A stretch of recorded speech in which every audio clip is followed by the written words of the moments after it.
as I said, I'm recording this, so it'll be on our website. I'll also send a link to the GasFields Commission up on their site as well. So thanks for coming on the line, everybody. Quilby, I knew I should have waited longer. So thanks for coming online, everybody. We're all here, as the report says, 3.6 million hectares under license for LNG production, which is roughly the size of Belgium. For some reason, a lot of things are talking about being roughly the size of Belgium, so I'm excited that I get to finally use that in a professional sense, because Belgium seems a bit metric for size. Much like Belgium, the gas fields have had their share of conflict, and there is still a lot of mixed feelings, I guess. When I talk to councils, there's different attitudes on the impacts and benefits of having wells in the area. Sometimes the divisions are all the way down to the councils themselves, down to specific councillors about how they feel about a lot of things. So with a lot of the new projects coming online and new councils becoming part of the industry, I thought it seemed like a great time to get everyone together and have the council speak to the report and talk about the expansion of the projects and detail some of the emerging plans and their engagement plans. So we can also see how we can prepare, share knowledge, and just set up that easy exchange of expertise among the councils as well, is my hope for today. Yeah, thanks, Simon, and thanks everybody for making the time to meet today, and thank you to anyone who's listening after this event via video.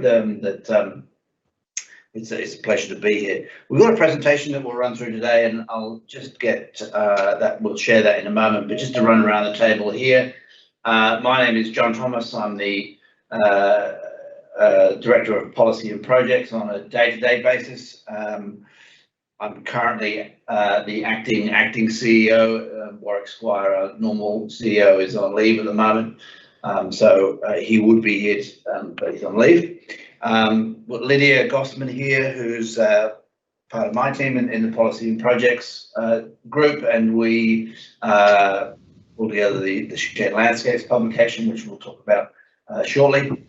I've got Lee Coulthard here on my right, who's our engagement lead at the moment, and at the end is Andrew Musgrave, our media and communications officer. Everybody. So yeah.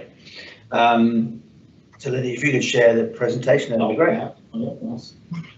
Thanks so much. We'll get stuck straight in then. So for those of you that are not aware of who the GasFields Commission is, and I'll sort of, I guess, pitch this presentation at the assumption that most people may not necessarily know who the GasFields Commission are and what it is that we do. But just as an overview, we were born out of the CSG, the LNG, I guess, industry sector boom in the early 2010s, and we're very much focused in terms of the gas activity that was occurring in the Surat Basin, and that's where most of our activity has focused. And our core activity really is around building a sustainable coexistence between regional communities, landholders, and the gas industry, as well as being part of the public social license in those areas. We feel like we've played an important part in the gas sector's development as a key contributor to Queensland economy. However, we really see now that our role is probably expanding a bit more beyond the Surat Basin, and we do have a whole of Queensland remit. And over the years of our 10 years, sorry, Andrew, I didn't. I just have to hold his little laptop there so that. Of our existence, our role and function has continued to evolve.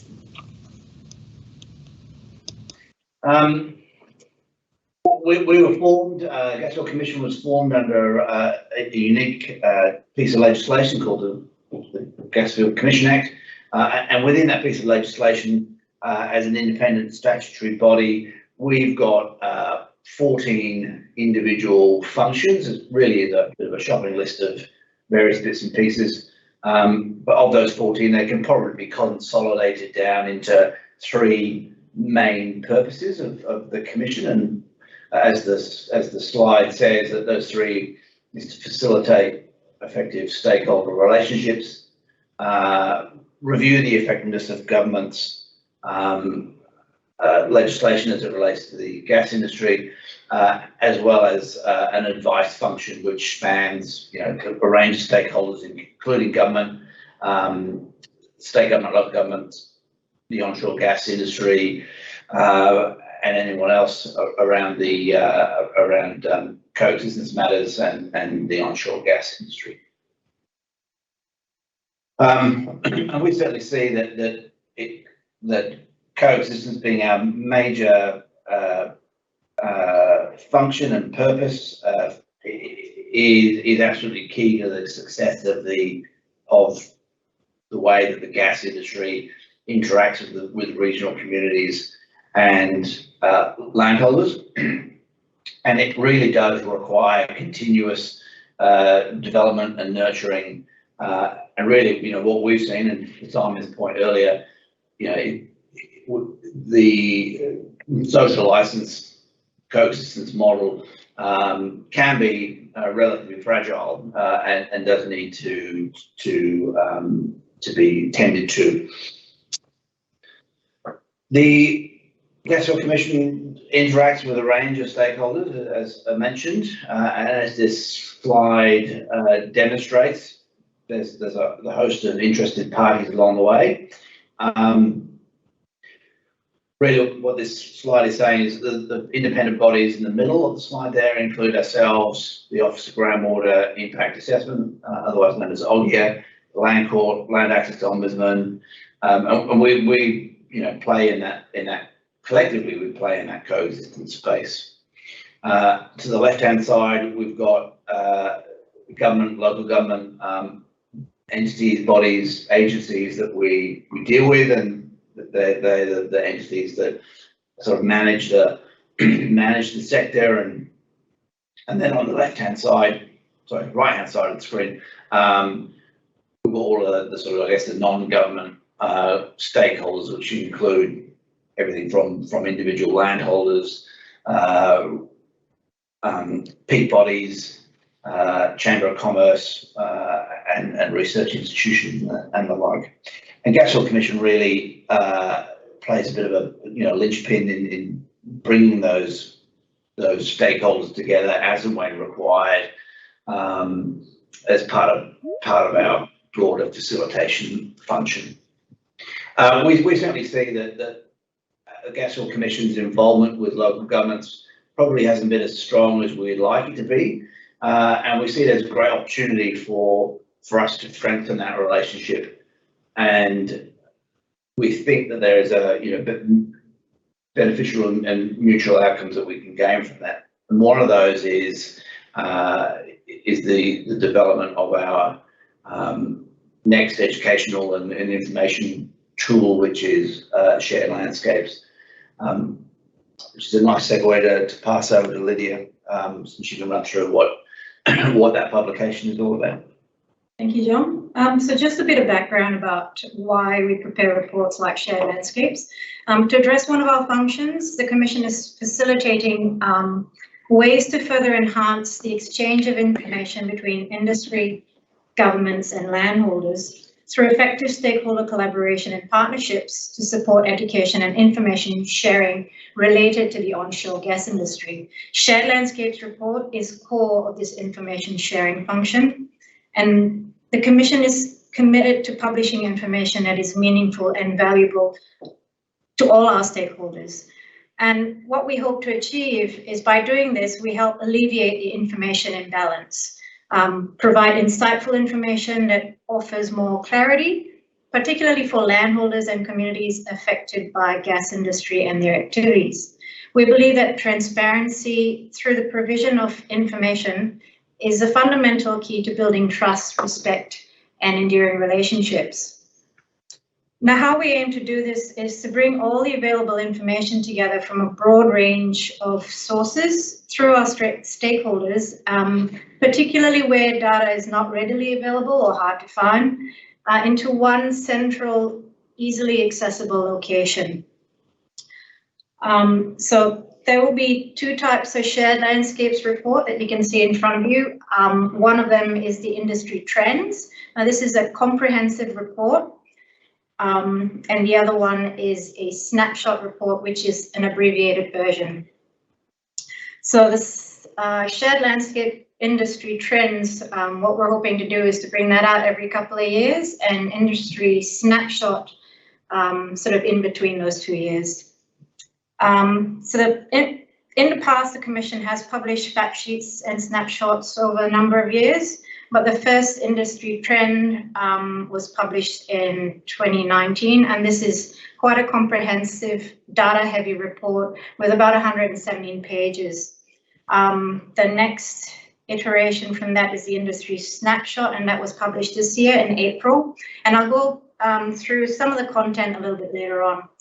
After each of these reports were published, we went through a series of external consultation and internal reviews to determine whether the data we published was relevant and useful and find ways of improving our reporting. So we use the feedback to guide our next publication, which we have now commenced developing the next one. So just going into the upcoming publication, the next iteration, we're planning to make this web-based shared landscapes industry trends, and we're planning to have this published by mid-2022. The reason why we're going web-based is to make it more interactive, so readers can go through to the topic that most interests them without having to flip through the whole report. What we're aiming to do is to have the data fashioned in a more digestible way and provide an easy flow between the different topics. So this report will include long-term industry trends where data permits, showing the changes, advances, and improvements over the last 10 to 12 years, up to financial year 2021, and updates are planned every year.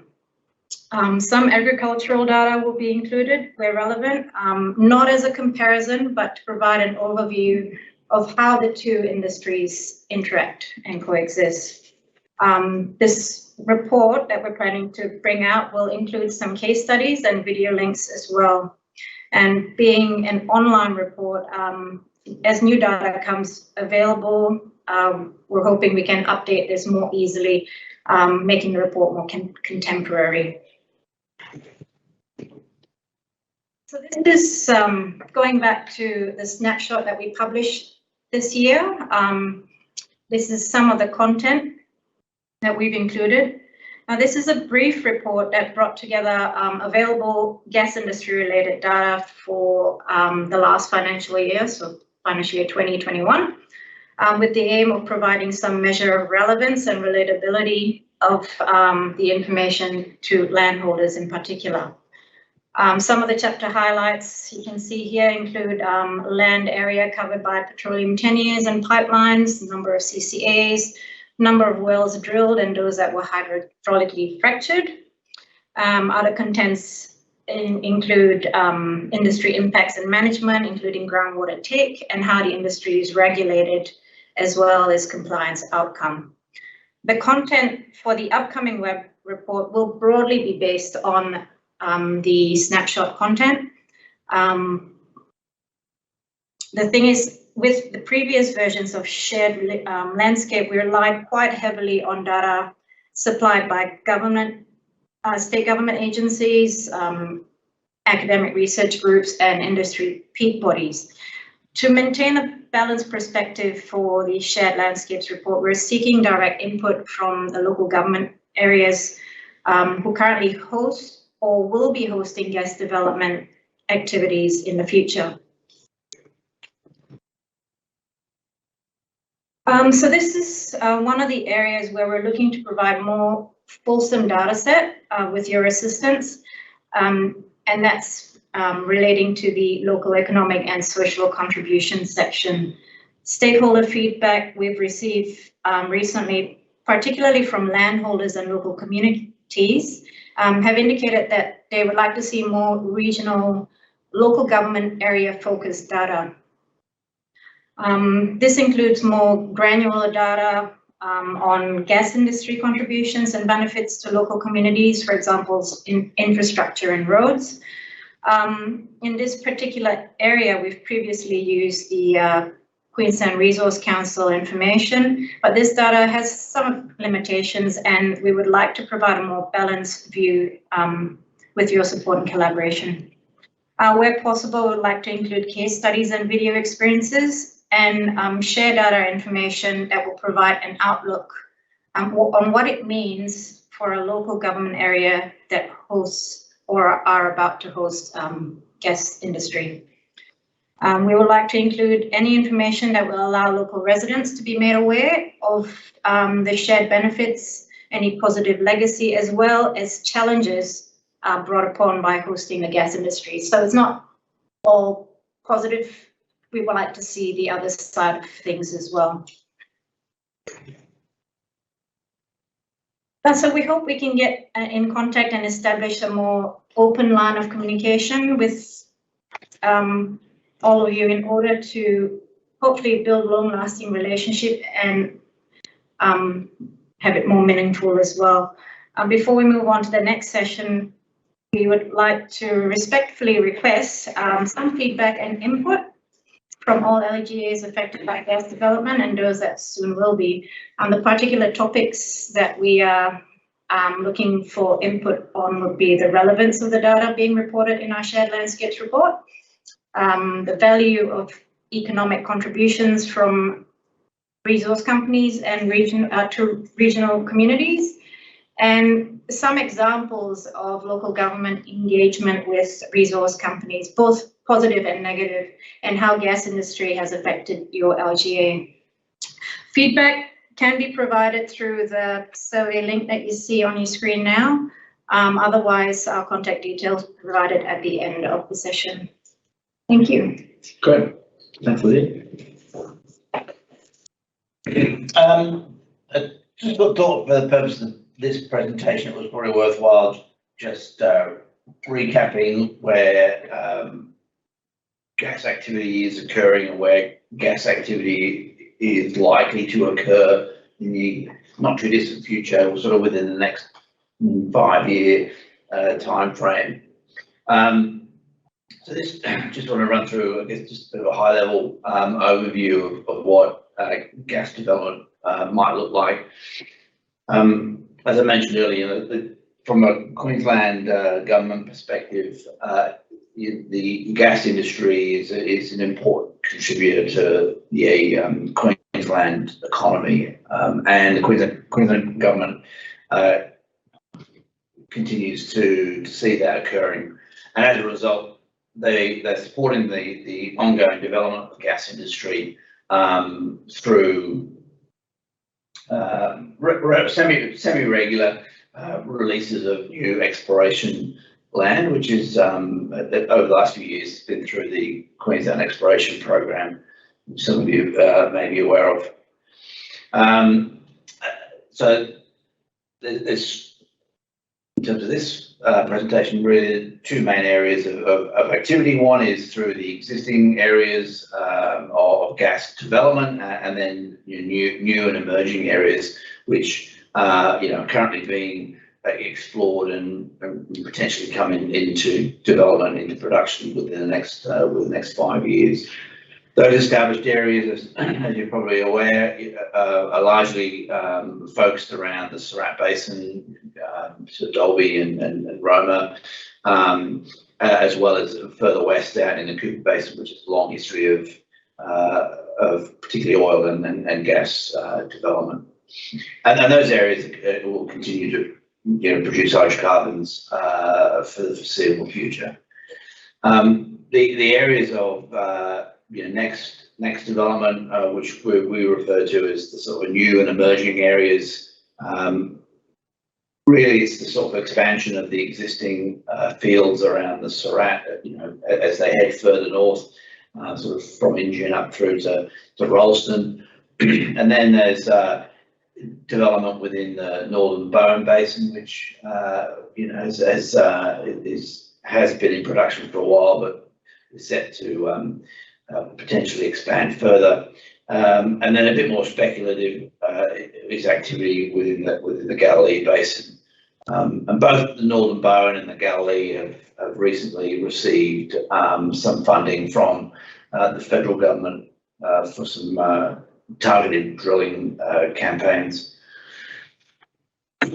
I think it's safe to say that the scale and intensity of activity that was seen, say, in sort of 2010 to 2014 within the Surat Basin as the CSG to LNG industry, really started to stand up and get going. That level of activity we probably won't see again, nor the intensity that came with it. And it will be, a much more incremental development and then smaller footprint, less activity, and potentially, less impact on local and regional communities. In amongst all of that, though, the Commission's mandate really is that we're here to help. If you've got any queries, questions, concerns, or issues, then the GasFields Commission can provide advice, can facilitate collaboration with the appropriate entities that deal with particular issues, as well as provide educational tools and information sharing and data, as Lidia talked about earlier on. If we can't help, then we certainly know somebody that can. So please feel free to reach out, and we'll see what we can do. That probably leads us quite nicely into the next section around what the GasFields Commission does in terms of on-ground engagement activities, and I'll pass over to Lee now to run through some of the stuff that the Commission does in relation to engagement. Thanks, John. I guess I'll just spend a bit of time just having a bit of a talk about some of our experiences and key lessons, that particularly 5 key learnings that we've observed over time.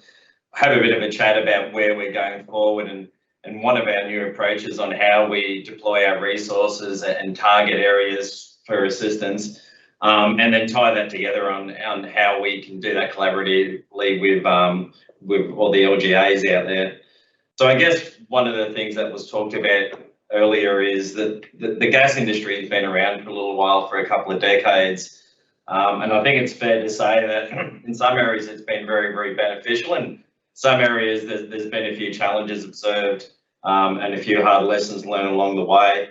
And I think it's important that we start, I guess, this section just reflecting on some of those key learnings. And I guess the first one is that with the gas industry, it is quite different, I guess, to a lot of the other resource sector, in that it does cohabitate in areas with other existing businesses, does cover large areas, including taking in swathes of communities, and it does all this at the same time as those activities occurring. So that's why, as John referred to before, coexistence is so key to the success of the industry and the state as a whole.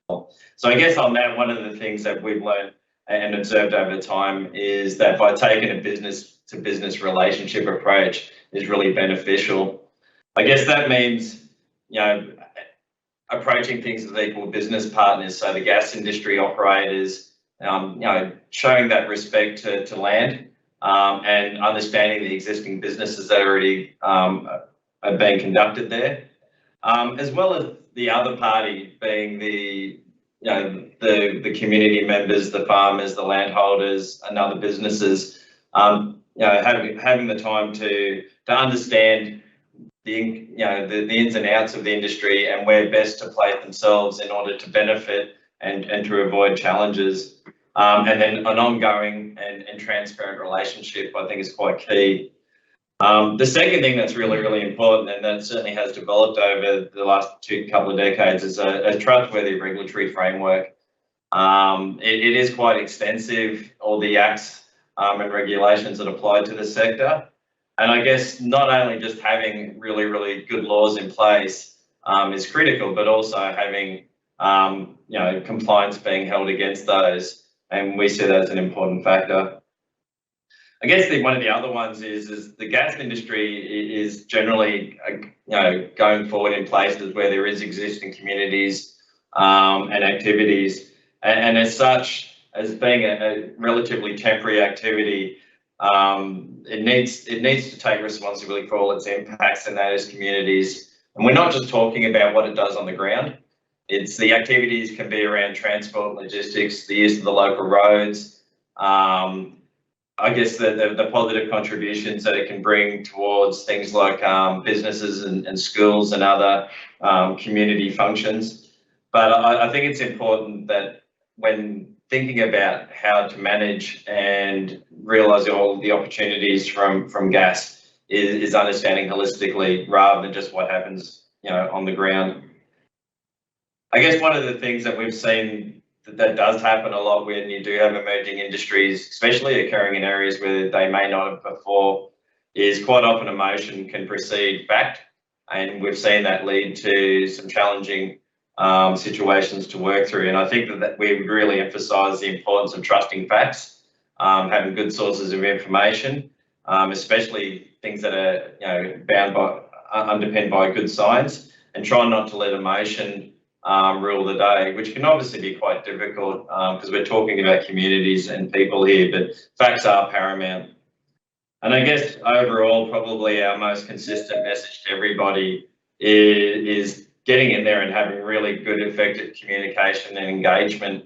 And I guess on this point, what we're talking about there is getting in early and being quite open about all your concerns, whether you're a community member or your industry operator, and all your plans and things that you might be considering.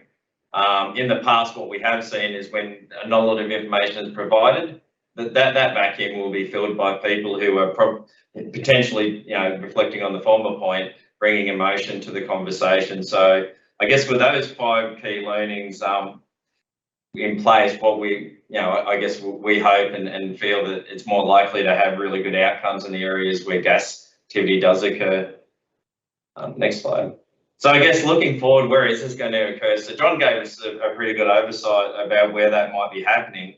I guess in a lot of areas where gas activities has occurred, it's going to continue occurring. A lot of those fronts are going to keep on moving forward as new wells are drilled. And there's also going to be new areas where gas reserves are going to be exploited. I guess one of the areas at the moment that's very topical and in the news is around the intensively farmed land in the Surat Basin, where we see a lot of work occurring. I guess one of the other things that we're looking forward to is there's a real interplay with renewables. So I guess especially for you folks out there, it hasn't gone unnoticed on how much that industry is emerging and quite rapidly. And over the next coming 5 to 10 years, there will be an interplay between the two industries, and trying to manage that and try to exploit as many benefits of that as possible is a key. One of the other things that's occurring is there's new basins, and even within basins, there's new target formations being looked at. And what that means is your traditional CSG activity and conventional oil and gas extraction is being complemented with a whole range of new activities, being tight gas or shale, or looking at going back into old reservoirs, or doing horizontal drilling around old coal mines, for instance. So all those activities will be happening on top of what's occurring in the CSG space. And as kind of touched on before, it's going to be happening in new areas where this hasn't occurred before. And across the state of Queensland, the diversity of areas and places it could occur is extraordinary. And with that mix of things that could happen, I guess the overriding message that's clear to us is that one size won't fit all. The approach we take will be different depending on where we are. So I guess in terms of that approach, one of the some of the things that we've observed that has worked well in the past for the commission itself is that when we can get out on the front foot early, we can be incredibly successful in providing good information early to communities to help them along the road to cohabitating with gas. And I guess, at the moment, to be quite frank, we're in quite a reactive phase, I guess, with a lot of development that's happening in the Surat Basin. So where we'd like to be is in that proactive out on the front foot where possible. And I guess part of that is to actually really start working out where do we need to be. And a lot of those conversations are with those who are in those areas, with obviously you guys being one of the key stakeholders who can help us work our way through that. We do have an extensive toolkit to draw upon. Our media and comms have a whole range of products that we can use, and my engagement team also has a lot of things we can do in person. And I guess what we're looking at doing there is trying to identify what best tools that we have in that toolkit to deploy in the areas that need that. So I guess just in the next slide, Lidia. So I guess that kind of dovetails into our engagement plan. So we are putting together a fairly extensive engagement plan to guide us for the next few years. And that really works on two key areas for us, and well, two key considerations. First of all, it's where is the gas going to be development going to be occurring? And also what type of gas development, whether it's the traditional stuff that you may have been observing or something new where you may need more information. And then also having a really good understanding about the communities and the cohorts that might be out there in terms of stakeholders. I guess by putting those two things together and then reaching into our toolbox, we're hoping to be able to use the relatively limited resources that we have in terms of personnel to best service as many people as possible. There you go. And I guess just going to the next slide. So what does that mean for this session and for you guys is obviously understanding the communities and starting. Contact my heart specialist in Brisbane. That's all good. Oh, well, just request That's that all right. you yourselves, please. Thank you. Okay, so I guess this gets to the key point about where do you fit into this? And I guess what we're really looking to do is, as mentioned before, we have had some relationships with LGAs out there, but we probably haven't got them to the level where we really need them to be and where we want those relationships to be. So we really want to have start pushing in that area and start forming those relationships with your local government areas. It's about understanding and working with your local businesses, your community groups, and getting a real sense of, I guess, the local community, what it needs, where it can benefit most. And I guess we'll be looking at doing that through a range of things like this, as well as, potentially where it's appropriate, having myself come out and sit with you, as well as the other members of the GasFields Commission. And then through that relationship, building up a really good picture and a really good engagement plan, and then working with you to deploy and implement that plan so we can best, I guess, bring products, information products, as well as bringing people together, whether they be, the members of your community and local government, state government, or with the industry sector proponents and operators, and then starting to build that wider relationship base. I guess on that, I'll hand back to John to bring it all home. Yeah, thanks, Lee. We feel like we plowed through a fair amount of information in the last 40 minutes, so there's a lot to take in there. But just as a brief summary, GasFields Commission certainly plays a central role in improving coexistence outcomes for stakeholders, and we've got some recent examples of where we've done that. The Commission is definitely here to help the LGAQs that have got gas activity within their communities and those host areas, as well as the areas that potentially have development activities occurring in the future. And we, the Commission, certainly feel that the collaboration is, absolutely, fundamental in informing regional communities and landowners about the gas sector and what it means, both good, bad, and the indifferent. We certainly aim to deliver a balanced and more complete report around shared landscapes next year, and stakeholder feedback from previous iterations has been that we had some gaps that we'd like to fill, and we see that certainly local government areas are really important in filling some of those gaps. I guess the Commission's essentially on call, specifically through the engagement team, to facilitate relationships across those host communities, but more broadly that the functions of the Commission, all of us are happy to lean in and provide support, advice, and facilitate better outcomes where we can. That pretty much brings us to the end of this presentation. I guess the final slide then is just our respective contact details. Feel free to reach out to any of us. Specifically, if you've got any questions or require further information about shared landscapes, then sing out to myself, John Thomas, or Lidia Gossmann here. Certain engagement activities that we'll be looking to roll out over the next 12 months and beyond. Lee is taking the lead on that. And Andrew is here, as all of us are, to take general inquiries as required as well. So, and like I said, if we don't know the answer, we can certainly find out who does, and we're here to help. So I guess we've got some time now for a bit of Q&A.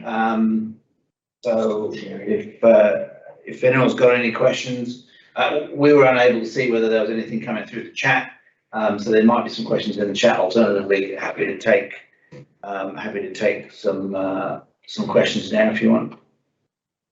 Yeah, I think we'll avoid putting questions in the chat for the moment, because there's really not that many on this that will be unwieldy.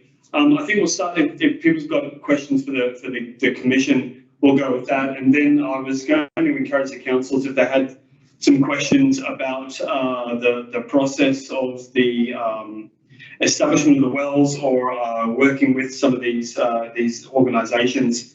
I encourage you to ask some questions, and I've also asked Michael Parker, the acting CEO of Central Highlands Regional Council, to maybe give us a little bit of an overview of some of his experiences as well, and if it echoes the experience of some of the other councils, by all means sort of jump in and we just have a bit of a dialogue.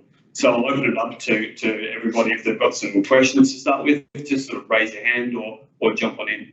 I'll start if you like. Thanks for that presentation. I was just going to ask, how much of a role does the Commission sort of take in terms of facilitating investment or new investment, and how does that work with other agencies like government agencies, and including the Resource Industry Development Plan that's currently being developed by the Department of Resources? Yeah, good question, Nathan. In terms of investment, we're very much agnostic, so we don't get involved in any of that. And if there's any sort of, I guess, economic contributions to be made, then that sits with the respective departments. And really, the entities that would look after those sorts of functions would be, off the top of my head, certainly the Department of Resources, Department of State Development, Department of Regional Development, as well as Trade Investment Queensland. So yeah, that's where those opportunities would lie. Yeah, certainly interesting comment there about the Queensland Resources Industry Development Plan, which is due to be released before the end of the month in its draft form, and certainly encourage everybody to get involved in that process. So that body of work obviously been led by the Department of Resources, which is our host agency. So we're a stakeholder like yourselves. So we're looking forward with bated breath to see what that plan actually holds. I think we all are, as they're starting consultation Thursday next week and haven't released the document yet. Yeah, I think it's imminent, shall we say? I think. That's a book too. So there we go. Any other questions from the councils there for the commission about their review or the engagement plan activities? Yeah, my name is Luke Jackson from Toowoomba Regional Council. I'm Senior Environmental Officer in Development Services. How are you? Good. Hello. Just got a general query. When we're dealing with development applications for large activities in commensurate areas, for example, beef feedlots, there are industry guidelines which are prepared by the industry but then endorsed by state agencies like DAF. Does the GasFields Commission have a similar document that would be for social amenity environmental issues, that if a new gas field is proposed, then it would comply with some type of document that would be endorsed by Department of Environment of Science? Yeah, there's no sort of, I guess, single document, as it were, and I think that the slide that I spoke to earlier on, just you know, in terms of the number of agencies that the gas industry interacts with, you know, that depending on what the considerations are, you know, those requirements sit with the respective government agencies. Yeah, in short, it's a complex, multi-layered regulatory framework that is difficult to navigate if you're not necessarily in it. And that's, you know, whilst there's no hard and fast document, that's something that we can assist with on particular issues. From my understanding, with the Queensland Resources Industry Development Plan, there is an initiative within that to develop principles for, you know, strong resource communities. So perhaps some of the information you're looking for, Luke, you know, might appear in that. But if there's something in particular that you're interested in getting a hold of, and it's specific, and more than happy to take the conversation offline and see what we can do for you. Sure, thanks. Okay.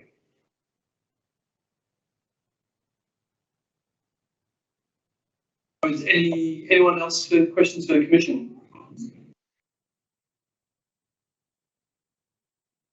No worries. I might just, like I said, invite Michael to give us maybe a little bit of an overview of his experience in the projects with the gas fields coming to his regions, as he has worked in many, and just some, I guess, key takeaways about sort of successful strategies about some of the problems we might have.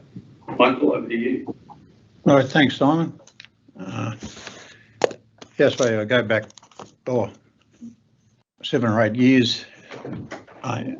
Exposure to the developing gas, and as the Commission pointed out, certainly the Maranoa region in, you know, from 2010 to 2014, they said we won't see that sort of activity again. Well, yeah, that's probably, it's a good thing, but it's it shows that we weren't on top of the situation, and it was playing catch up, which affected the community pretty adversely, and I'm now in the Central Highlands and working with, you know, developments in south of the Shire in the Arcadia Valley, and as they move northward up from the Injune area, and I certainly the big players, you know, the major companies are are a pleasure to work with, and they're aware of their responsibilities, whether it's be through the Coordinator General's requirements or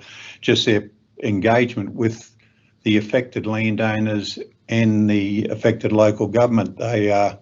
We meet regularly, and they are certainly contributing to the impacts that they are having in that area. It's my experience.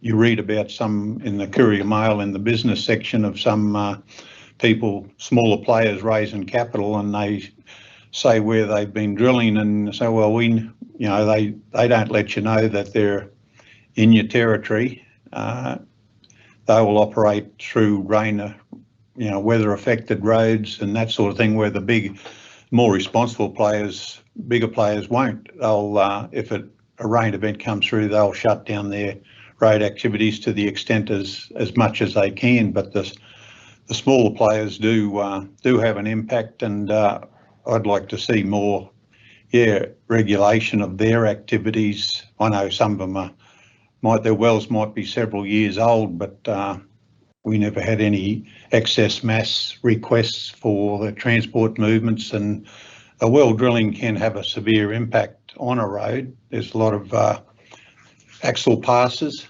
weighted axle passes, and where we've got predominantly gravel roads and unsealed, it's you can see a road deteriorate pretty quick. But that's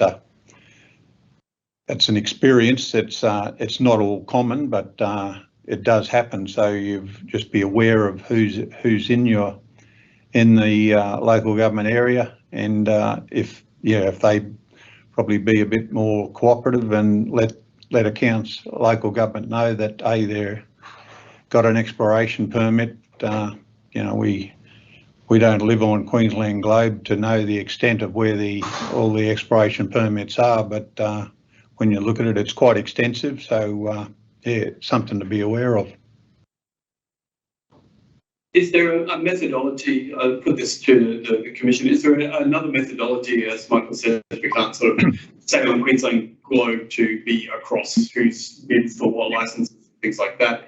Is there another methodology where the councils can be, better informed as to sort of who's got the exploration licenses that are still current in the regions and that sort of thing, so they'd be able to identify if there were issues with roads or land access, etc., and sort of be able to, have that method of speaking to the right people, in good time rather than trying to get through Queensland Go or something like that. Yeah, I think that to your point there, Simon, and thanks very much, Michael, for your comments, and that they're certainly not inconsistent with what we've previously been made aware of, and that it is the smaller players where perhaps the level of sophistication and maturity is obviously not there. And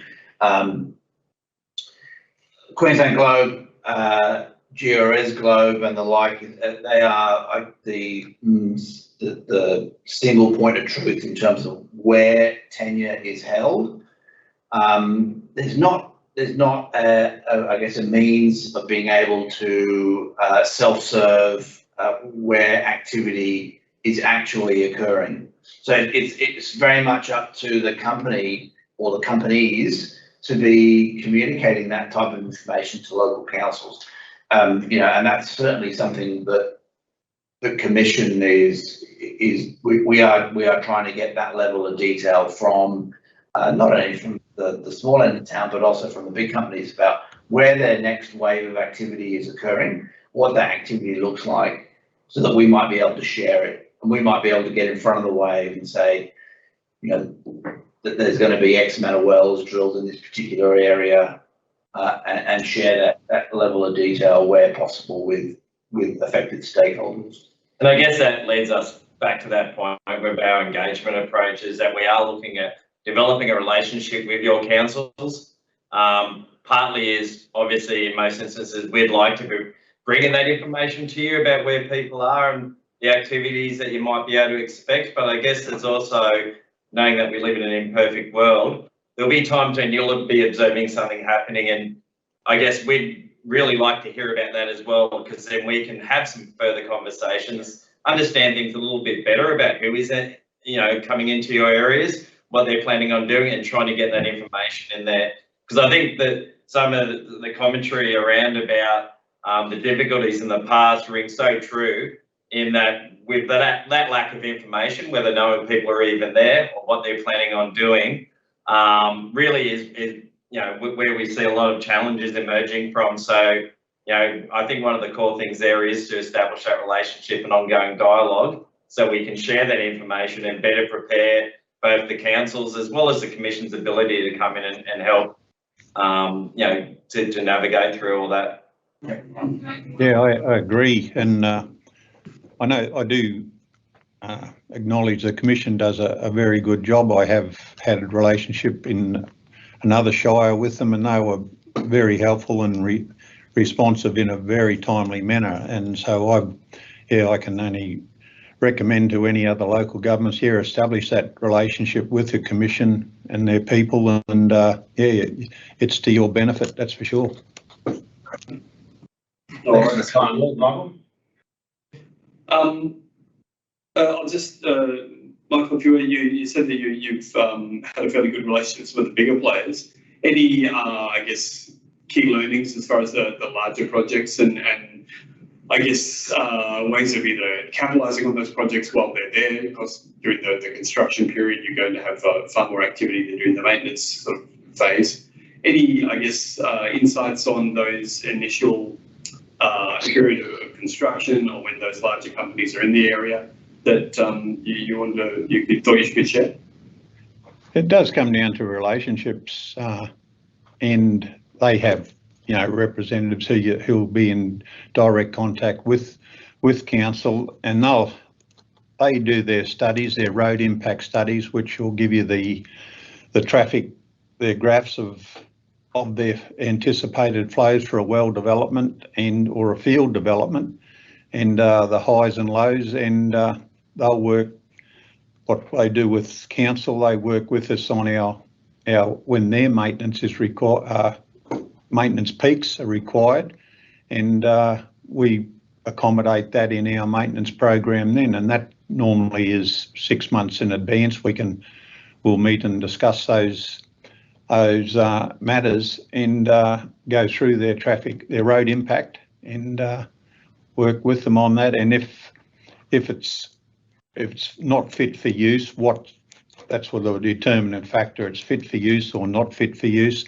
If it's not fit for use and it's they'd like to go there, what work's required to make it fit for use, and work with them on getting those improvements done, whether it be curve alignment and traffic. You don't want to see trucks driving at 60k an hour on a rural road, banking up, getting hostile property owners behind them and that sort of thing. So the benefit is to try to get a road up to 80k an hour or 90k an hour, and because safety is paramount with any operation, so they're very careful, and so you work with them to get those road improvements, and in advance. That's the key factor. Get them in advance, and instead of paying catch up again. And you touched on having, like say, angry property owners and things like that. Have you had, was there much in the way of angst in the community as far as some of those access issues and things like that in a more modern context? I realise there's a lot of issues sort of a while ago, but given the work that everybody's done to try and harmonise, is that something that's still an issue, do you think? Only to a very small degree. They meet regularly with the impacted communities and have their field officers, you know, on monthly out there in the field talking to the landowners, and they're achieving, you know, 80 or 90% access. So, and that's good for them, and it's good for the landowners. They're getting that level of cooperation, and no residual commentary. Doris. So just open up to the floor if anyone's got anything they wanted to share about projects in their area or anything like that, then I'm just going to open up the floor. I'll thank everyone for their time. It was really informative, and it's good to give everyone those specific points of contact so that as these projects do roll into various communities and expand out and things like that, it's good to have faces to names, to know where those points of contact are, if there's any issues or discussions that need to be happening and things like that. And certainly helps with your engagement plan as well, now that you guys have made those introductions and things. So I'd just like to thank everyone who's attended from the councils. I'll thank Lee and Lydia and John from the commission. And hopefully, we've sort of built a little bit of a bridge and eased the communication there for everybody for work going forward. Thanks, Simon. Thanks for organising this. It's been we certainly see it as a valuable activity. So yeah. No worries. So with that, I'll give everyone that early mark and they can go and get themselves an hamburger. Thanks, Simon. Thanks very much, everybody.